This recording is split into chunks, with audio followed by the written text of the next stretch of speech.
Imagine building a mountain, block by block, without steel, diesel, or digital blueprints, then pointing that mountain almost perfectly at true north, missing by just 0.05 degrees. That is less than the width of your fingernail over a football field, and it was achieved 45 centuries ago.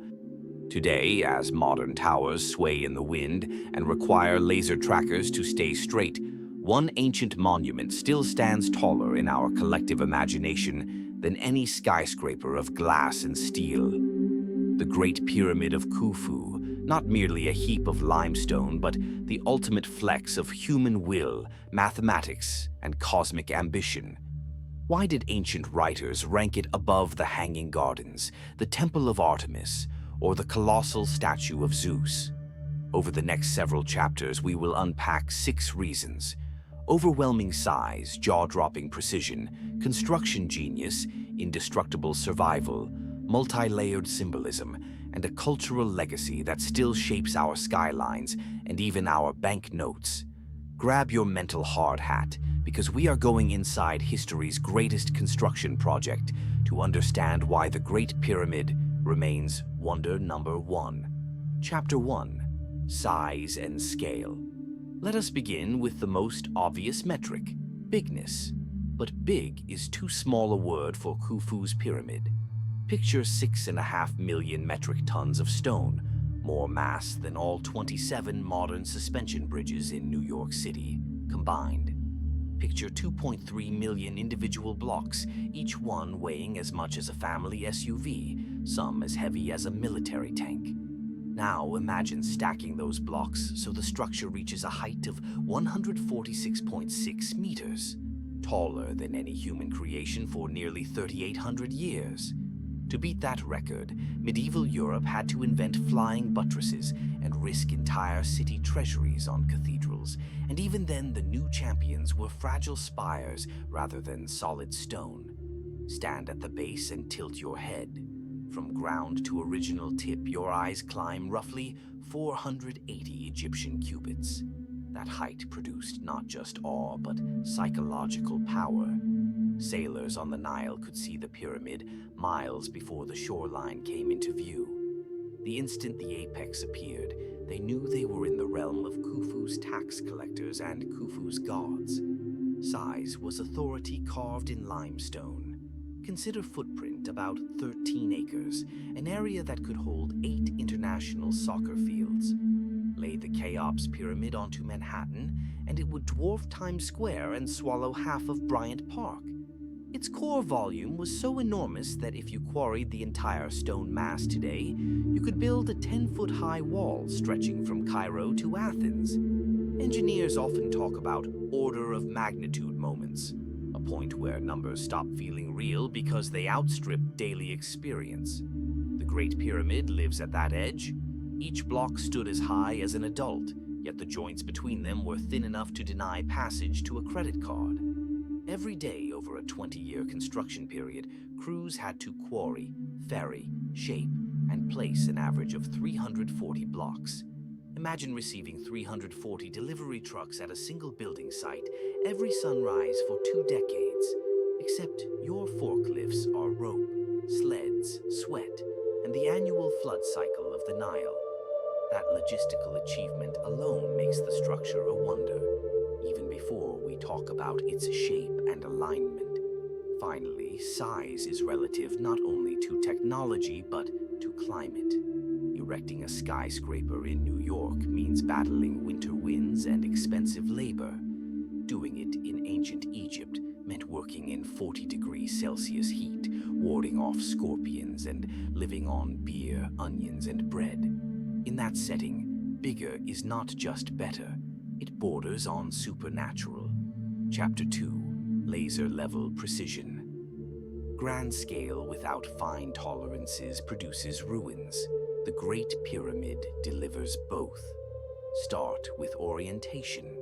Modern survey satellites reveal that each side of the base aligns with its cardinal direction to within a margin of error of 5 arc minutes, or 0.05 degrees.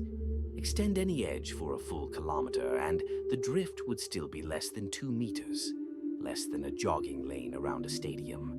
Now look at the square base itself. The longest and shortest sides differ by only 58 millimeters. That is less than the diagonal of your smartphone screen over a length of 230 meters. If you or I attempt to hang wallpaper in a bedroom and our lines drift by a single degree, we shrug. The pyramid's builders aimed for and achieved an accuracy that would make a modern surveyor jealous. Levelness is equally shocking. Across 13 acres, the foundation varies in height by no more than 21 millimeters. Pour a shallow lake over the platform and the water would barely know where to flow. In construction terms, we call that dead level. Many supermarket parking lots are less flat. All this was achieved with no steel tape measures, no laser transits, no computer-guided total stations.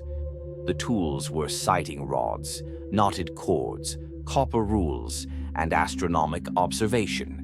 The likely method combined a merket, an L-shaped sighting instrument, with a bay full of water acting as a gigantic spirit level. By tracking stars as they passed the meridian and marking those bearings on the ground, work gangs could find true north better than many 18th century mapmakers. Pliny the Elder would call such precision divine, yet it was executed by mortal craftsmen, directed by royal architects whose names do not even appear on most school syllabi. Why did they bother? The pyramid is a tomb, yes, but also a cosmic machine. Its perfect posture was a message to future ages. Pharaoh Khufu is eternal as the stars and as reliable as the sunrise. Precise alignment anchored religion, politics, and metaphysics in a single gesture. Living subjects bow to grandeur. The gods, presumably, appreciate geometry. Chapter 3. Construction, genius. Great size and high precision beg the question, how? Folklore offers aliens, Atlanteans, or mysterious levitation fields. Archaeology says humans armed with brains, Bronze Age tech, and a river that turned into a highway every summer. Start with the workforce. Hollywood imagines whip-cracked slave armies, but excavations at Giza tell a more complex and frankly more interesting story. Southeast of the pyramid lies a workers' village. Hundreds of gallery-style barracks, communal bakeries big enough to churn out 21,000 loaves a day, and breweries whose vats could hold nearly 9,000 liters of beer per batch.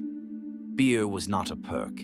It was part of daily wages, 4 to 5 liters per man per shift, served alongside bread, dried fish, and the occasional ox, accounted for on papyri like payroll logbooks. Some bones unearthed in the village show healed fractures, evidence of medical care. Slaves rarely get orthopedics. These were rotating crews of specialists, stone cutters, haulers, rope makers, surveyors, working in 10-week cycles, proud enough to paint team names on the blocks they placed. The Friends of Khufu, the West Side Drunkards, the vigorous gang of Menkaura. Next, look at logistics. The finest limestone came from Tura quarries 20 kilometers upstream. Teams loaded stones onto cedarwood barges during the inundation, riding floodwaters straight to the Giza Plateau. Mera's diary, the earliest known contractor's journal, reads like a shipping app.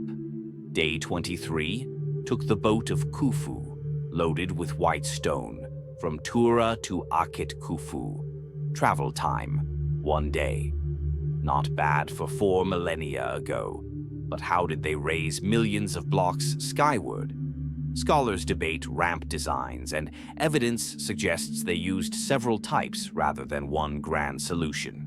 A straight causeway sloped gently from the Nile Valley to the building site, perfect for dragging core stones on sleds lubricated with wet sand, a trick proven in a 2014 physics study that saw friction drop by half after water was sprinkled ahead of the runners. For higher courses, builders may have wrapped a spiral ramp around the pyramid's exterior or zigzagged inside the superstructure using corbelled voids later filled in. At Hatnub, archaeologists recently uncovered a dual staircase ramp with a central groove for hauling alabaster blocks at a jaw-dropping 40-degree incline. Ropes looped around wooden posts would multiply force like a primitive capstan.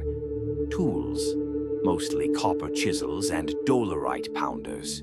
Copper seems too soft to shape limestone, but workmen overcame the weakness by work-hardening the metal and annealing it nightly in charcoal forges. Hot, quench, hammer, repeat, an ancient version of recharging drill batteries. Quarry marks record that teams could rough shape a cubic meter of softer limestone in about 4 man-days, a rate comparable to medieval stonemasons wielding iron. Perhaps the most staggering feat is quality control. Despite enormous volume and decades of labor turnover, the pyramid exhibits almost no cumulative error. Courses remain level, corners stay square, and passages align. That stability arises from constant measurement. Survey posts embedded in the bedrock formed a geodetic grid. As each course rose, foremen checked alignments against plumb bobs and corner markers. Deviations were corrected immediately, not masked later. We know this because blocks around the Queen's Chamber show micro-adjustments, shim stones smaller than a fist, slipped in to fine-tune angles. By the time the final casing stones, polished Tura limestone that once made the pyramid glow in sunlight, were set, the monument stood not just as proof of manpower, but as a statement of process control, the Bronze Age equivalent of Six Sigma manufacturing. Any society able to synchronize quarry gangs, river convoys, smithies, bakers, and astronomers into one production line had earned bragging rights across time. Chapter 4: Survival Against the Odds.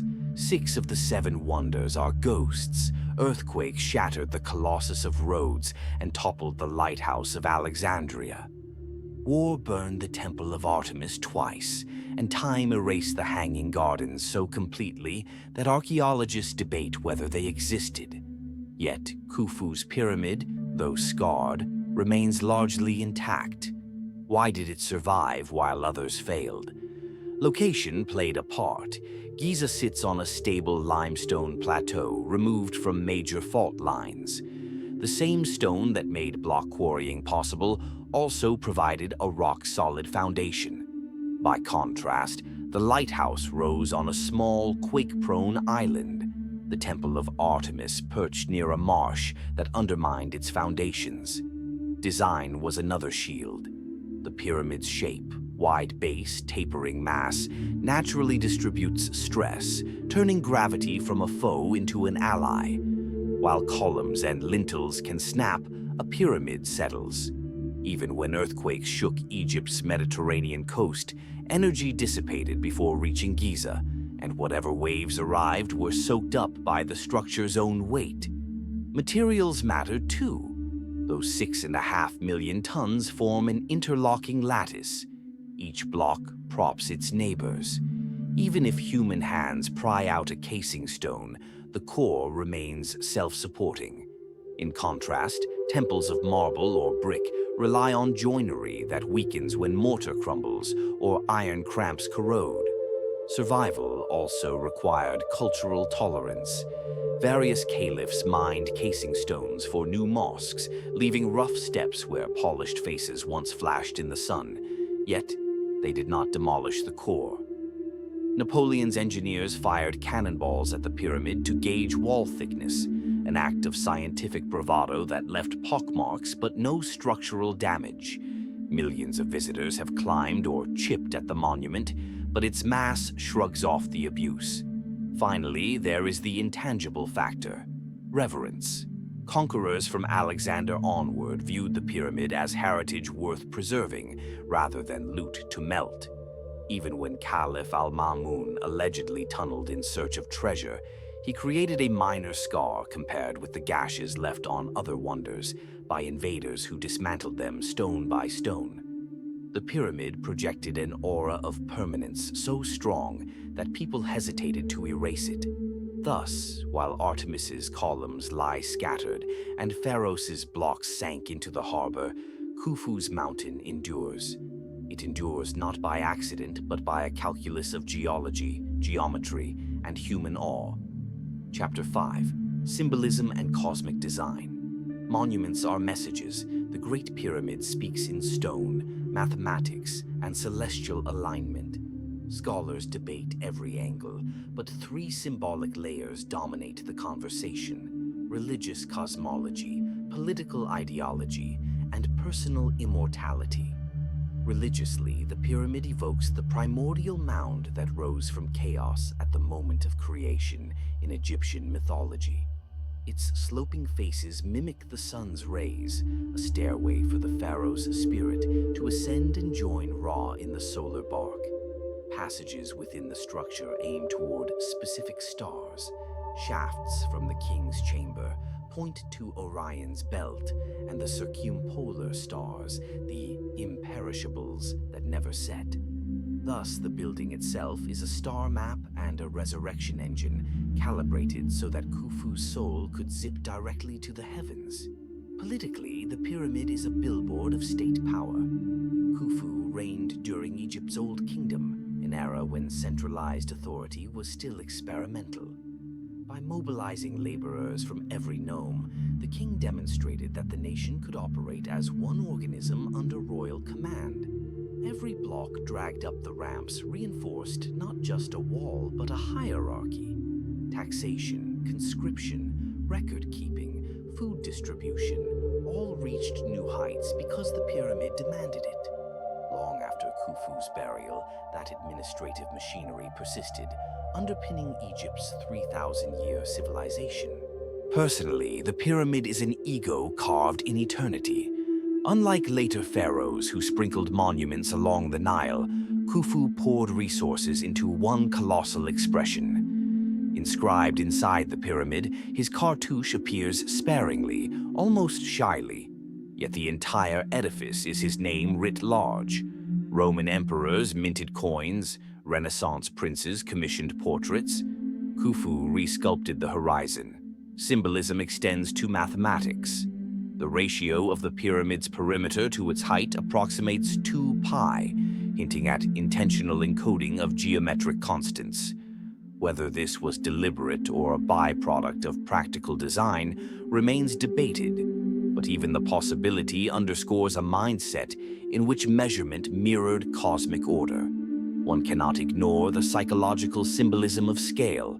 The structure shouts permanence in a world of shifting sands. Imagine being an average Egyptian who lives in a mud brick house that erodes each flood season. A limestone mountain that refuses to erode is a theological argument you can see from town. It says the king's afterlife is more real, more durable than any mortal's here and now. In short, symbolism saturated every cubit. The pyramid is at once a tomb, a temple, a time capsule, and a cosmic dial. Strip away the outer casing, and the meaning persists, etched into proportions, alignments, and the very choice of sight. Chapter 6. Global Legacy. Fast forward 45 centuries. The Great Pyramid still shapes how humanity imagines power, mystery, and design. Its influence is architectural, cultural, and even economic. Architecturally, the pyramid silhouette has been repurposed into hotels, museums, casinos, and memorials. The Louvre glass pyramid channels modernist transparency while nodding to Egyptian antiquity. Las Vegas's Luxor Hotel brands itself with a beam of light visible from space, mimicking the pyramid's original gleam. In Mexico, Neo-Maya resorts borrow more from Giza than from Chichen Itza. Culturally, the pyramid is shorthand for conspiracy and wonder alike. Novelists use it as stage dressing for intrigue. Filmmakers let aliens land on it, or shapeshifters hide inside. Marketing departments borrow its stepped contour to sell energy drinks or business success models. Even the United States $1 bill carries a tiny pyramid topped by the Eye of Providence, a symbol adopted by Freemasons who saw Egyptian geometry as the key to spiritual enlightenment. Economically, the pyramid once anchored trade routes by making Giza a pilgrimage hub. Today, it remains a tourism engine. Before global lockdowns, over 14 million people visited Egypt annually, many ticking "see the pyramids" off their bucket lists. The monument not only minted modern Egyptian pounds with its image, but fed entire sectors, from camel drivers to satellite-guided drone videographers. Scientifically, the pyramid catalyzed disciplines. Napoleon's 1798 scholars measured its sides, spurring metrology and early Egyptology. In the 19th century, attempts to find hidden chambers birthed new scanning methods: microgravity sensors, ground-penetrating radar, and most recently, Muon tomography that mapped voids by tracking cosmic particles. In the process, pyramid research advanced particle physics and imaging tech, now used in volcano studies and nuclear security. Metaphorically, the pyramid stands as a diagram of effort distribution: broad foundation, narrow pinnacle. Management gurus cite it. Data scientists visualize inequality with it. Health experts invert it to recommend food groups.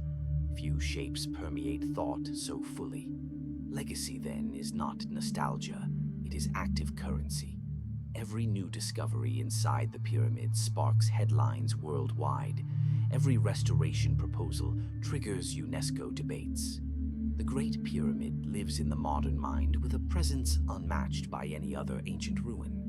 That persistent relevance confirms its status as a wonder, not a relic, but a participant in ongoing global conversation. Let us tally the evidence. First, overwhelming size that dwarfed every structure for almost 4 millennia. Second, precision so exact that it rivals laser-guided projects today. Third, construction genius that turned a Bronze Age kingdom into an industrial powerhouse. Fourth, survival against earthquakes, looters, and erosion while its fellow wonders crumbled. Fifth, symbolism that wove cosmology, politics, and personal immortality into solid rock. Sixth, a legacy that shapes architecture, science, and pop culture in the 21st century. 6 pillars, 1 conclusion. The Great Pyramid has earned, and continues to earn, its rank as the first and greatest of the 7 wonders. Now the journey continues with you. Which lost wonder should we resurrect next? The Hanging Gardens or the Lighthouse of Alexandria? Cast your vote in the poll, explore the playlist linked on screen, and if this dive into ancient genius sparked your imagination, hit subscribe. I'm Historical Lenses, where we prove the past still has plenty of future left to reveal. See you in the next chapter of human ingenuity.